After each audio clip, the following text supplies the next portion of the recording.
mutual, you help each other mutually. Not in the sense that you play big shot, and you get a turn playing big shot, and I get a turn playing big shot.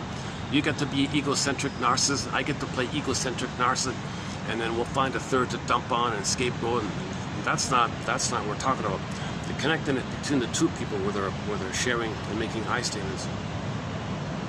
So that's called healthy interdependency. We're growing together, we're feeling together, and our friendship is like something we protect, and we're both growing in the umbrella of our friendship called interdependency, connectedness.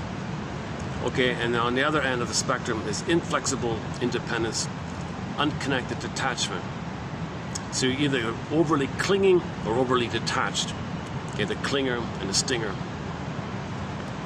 Some individuals at the inflexibly independent end of that spectrum have powerful dependent longings that they keep out of awareness via denial and reaction formation. So reaction formation means it's the opposite. The narcissist can't even think about trusting anybody. So I don't need anybody. Sorry, I don't need you. You're no good anyways.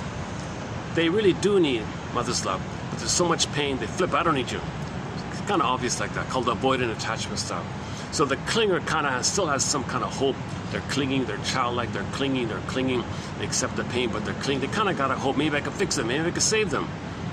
The stinger says, no way, man. Anybody shows that, I hate them. I have scorn on them. That's their own soul. Because they've identified with the aggressor.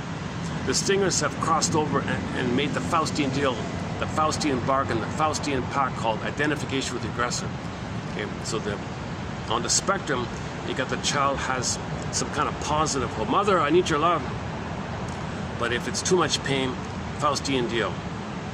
They become the mother who shames themselves. Their soul is projected onto others, and if others show some kind of humanness, they mock it.